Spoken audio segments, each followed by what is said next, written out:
اللہ تعالیٰ کے بابرکت نام سے شروع کرتی ہوں جو بڑا مہربان نہایت رحم کرنے والا ہے۔ نبی پاک صلی اللہ علیہ وآلہ وسلم پہ لاکھوں کروڑوں درود و سلام۔ اللہم صلی وسلم وبارک علی نبینا محمد۔ اعوذ باللہ من الشیطان الرجیم، بسم اللہ الرحمن الرحیم۔ السلام علیکم ورحمۃ اللہ وبرکاتہ۔ آپ سب کیسے ہیں؟ امید ہے آپ سب خیر و عافیت سے ہوں گے اور بہترین روزے گزار رہے ہوں گے۔ ماشاءاللہ سے روزے جلدی جلدی گزر رہے ہیں ماشاءاللہ، الحمدللہ، اور بہترین روزے گزر رہے ہیں۔ بہت پیارا موسم ہے، نہ گرمی ہے نہ سردی ہے، اور بہت ہی خوبصورت موسم میں آئے ہیں روزے۔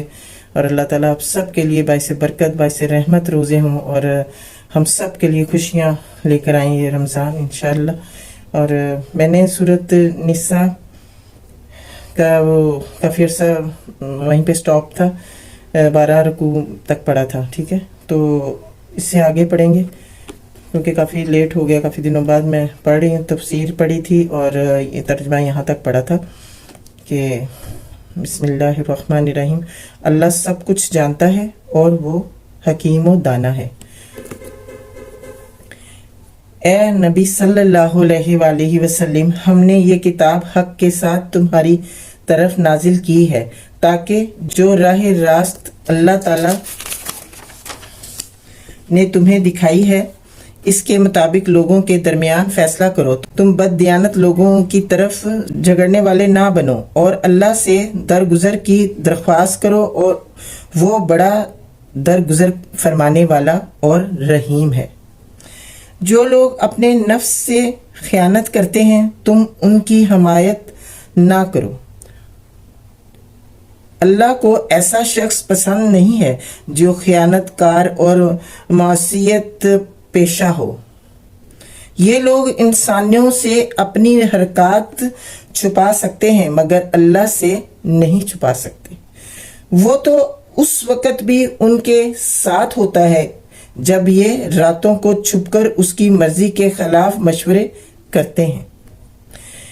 ان کے سارے اعمال پر اللہ محیط ہے۔ ہاں، تم لوگوں نے ان مجرموں کی طرف سے دنیا کی زندگی میں تو جھگڑا کر لیا، مگر قیامت کے روز ان کی طرف سے کون جھگڑا کرے گا؟ آخر وہاں کون ان کا وکیل ہوگا؟ اگر کوئی شخص برا فعل کر گزرے یا اپنے نفس پر ظلم کر جائے اور اس کے بعد اللہ سے درگزر کی درخواست کرے تو اللہ کو درگزر کرنے والا اور رحیم پائے گا بے شک انشاءاللہ۔ پھر جو برائی کما لے تو اس کی یہ کمائی اسی کے لیے وبال ہوگی۔ اللہ کو سب باتوں کی خبر ہے اور وہ حکیم و دانا ہے۔ پھر جس نے کوئی خطا یا گناہ کر کے اس کا الزام کسی بے گناہ پر تھوپ دیا، اس نے تو بڑے بہتان اور سرے گناہ کا بار سمیٹ لیا، یعنی کہ بار سمیٹ لیا۔ دوسرے پہ بہتان تو نہیں لگا سکتے نا، آپ خود تو گناہ کریں اور دوسرے پہ بہتان لگا دیں تو وہ اللہ تعالیٰ نے اس کو اور بھی زیادہ غلط سمجھا ہے، اور بھی زیادہ وہ گناہ گار ہوگا جو کوئی خود گناہ کرے اور الزام دوسروں پہ ڈال دے۔ اے نبی صلی اللہ علیہ وآلہ وسلم، اگر اللہ کا فضل تم پر نہ ہوتا اور اس کی رحمت تمہارے شامل حال نہ ہوتی تو ان میں سے ایک گروہ نے تو تمہیں غلط فہمی میں مبتلا کرنے کا فیصلہ کر ہی لیا تھا، حالانکہ در حقیقت وہ خود اپنے سوا کسی کو غلط فہمی میں مبتلا نہیں کر رہے تھے اور تمہارا کوئی نقصان نہ کر سکتے تھے۔ اللہ نے تم پر کتاب اور حکمت نازل کی ہے اور تم کو وہ کچھ بتایا ہے جو تمہیں معلوم نہ تھا، اور اس کا فضل تم پر بہت ہے۔ لوگوں کی خفیہ سرگوشیوں میں اکثر و بیشتر کوئی بھلائی نہیں ہوتی۔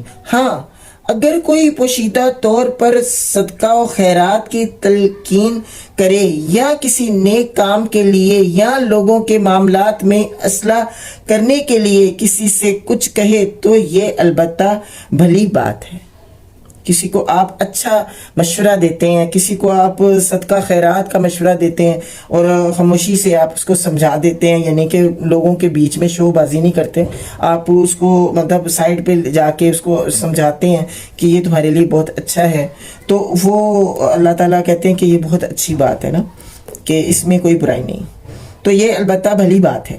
اور جو کوئی اللہ کی رضا جوئی کے لیے ایسا کرے گا اسے ہم بڑا اجر عطا کریں گے۔ مگر جو شخص رسول صلی اللہ علیہ وآلہ وسلم کی مخالفت پر کمر بستہ ہو اور اہل ایمان کی روش کے سوا کسی اور روش پر چلے، دورہ حالے کہ اس پر راہ راست واضح ہو چکی ہو، تو اس کو ہم اسی طرف چلائیں گے جدھر وہ خود پھر گیا، اور اسے جہنم میں جھونکیں گے جو بدترین جائے قرار ہے۔ استغفر اللہ۔ اللہ کے ہاں بس شرک ہی کی بخشش نہیں ہے، اس کے سوا اور سب کچھ معاف ہو سکتا ہے جسے وہ معاف کرنا چاہے۔ جس نے اللہ کے ساتھ کسی کو شریک ٹھہرایا وہ تو گمراہی میں بہت دور نکل گیا۔ وہ اللہ کو چھوڑ کر دیویوں کو معبود بناتے ہیں، وہ اس باغی شیطان کو معبود بناتے ہیں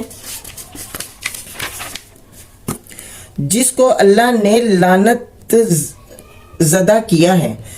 وہ اس شیطان کی اطاعت کر رہے ہیں جس نے اللہ سے کہا تھا کہ میں تیرے بندوں سے ایک مقرر حصہ لے کر رہوں گا، میں انہیں بہکاؤں گا، میں انہیں آرزوؤں میں الجھاؤں گا، میں انہیں حکم دوں گا اور وہ میرے حکم سے جانوروں کے کان پھاڑیں گے، اور میں انہیں حکم دوں گا اور وہ میرے حکم سے خدائی ساخت میں رد و بدل کریں گے۔ اس شیطان کو جس نے اللہ کے بجائے اپنا ولی و سرپرست بنا لیا وہ سرے نقصان میں پڑ گیا۔ وہ ان لوگوں سے وعدے کرتا ہے اور انہیں امیدیں دلاتا ہے، مگر شیطان کے سارے وعدے بجز فریب کے اور کچھ نہیں ہیں۔ ان لوگوں کا ٹھکانہ جہنم ہے جس سے خلاصی کی کوئی صورت یہ نہ پائیں گے۔ رہے وہ لوگ جو ایمان لے آئے اور نیک عمل کریں تو انہیں ہم ایسے باغوں میں داخل کریں گے جن کے نیچے نہریں بہتی ہوں گی، اور وہ وہاں ہمیشہ ہمیشہ رہیں گے۔ یہ اللہ کا سچا وعدہ ہے، اور اللہ سے بڑھ کر کون اپنی بات میں سچا ہوگا۔ سبحان اللہ۔ بے شک اللہ تعالیٰ نے قرآن میں دیکھیں دوزخ والوں کا لیے بھی بتا دیا کہ وہ جو شیطان کی باتوں میں آتے ہیں اور شیطان کو پوچھتے ہیں تو وہ ان کا بھی بتا دیا کہ وہ دوزخی ہیں اور ان کو کوئی نہیں بچا سکتا، اور جو اللہ کے بندے ہیں جو ان کی شیطان کی باتوں میں نہیں آتے اور اگر کبھی ایسا ہو بھی جائے تو پلٹ آتے ہیں، توبہ کر لیتے ہیں، تو اللہ تعالیٰ نے ان کو جنت کے باغوں کی خوشخبری دی ہے۔ سبحان اللہ۔ انجام کار نہ تمہاری آرزوؤں پر موقوف ہے، نہ اہل کتاب کی آرزوؤں پر، جو بھی برائی کرے گا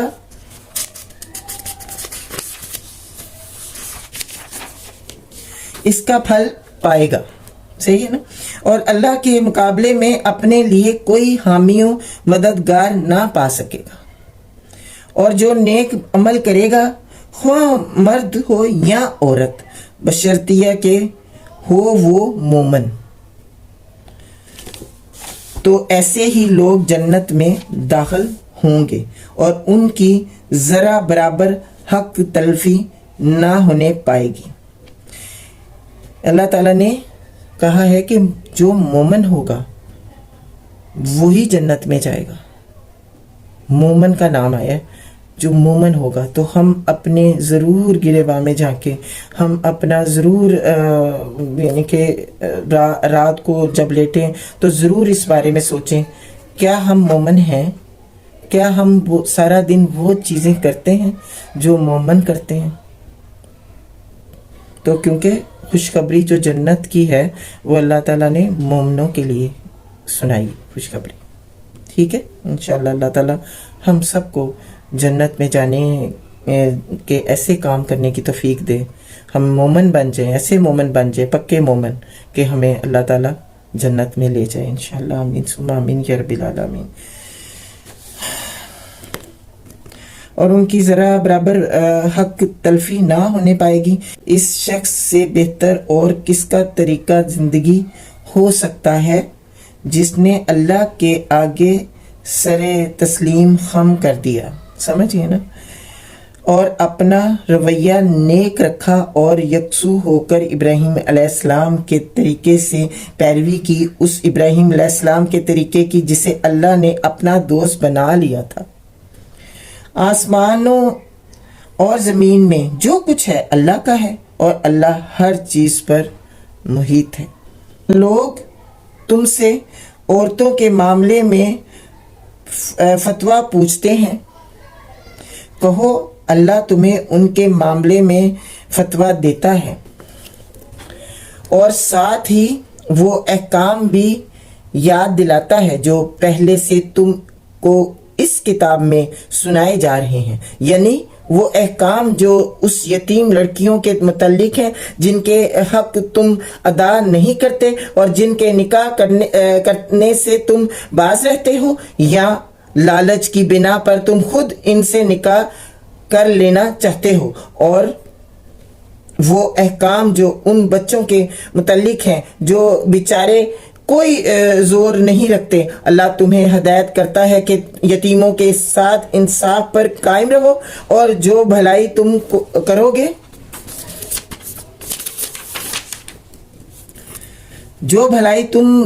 گے وہ اللہ کے علم سے چھپی نہ رہ جائے گی. ٹھیک ہے. جب کسی عورت کو اپنے شوہر سے بدسلوکی یا بے رخی کا خطرہ ہو تو کوئی مذائقہ نہیں اگر میاں اور بیوی کچھ حقوق کی کمی بیشی پر آپس میں صلح کر لیں. صلح بہرحال بہتر ہے. نفس تنگ دلی کی طرف جلدی مائل ہو جاتے ہیں، لیکن اگر تم لوگ احسان سے پیش آؤ اور اللہ ترسی ہو، یعنی کہ یہاں پہ لکھا ہوا خدا ترسی سے کام لو تو یقین رکھو کہ اللہ تمہارے اس طرز عمل سے بے خبر نہ ہوگا.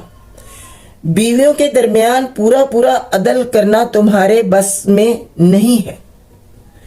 تم چاہو بھی تو اس پر قادر نہیں ہو سکتے. لہذا قانون الہی کا منشا پورا کرنے کے لیے یہ کافی ہے کہ ایک بیوی کی طرف اس طرح نہ جھک جاؤ کہ دوسری کو ادھر لٹکتا چھوڑ دو. اگر تم اپنا طرز عمل درست رکھو اور اللہ سے ڈرتے رہو تو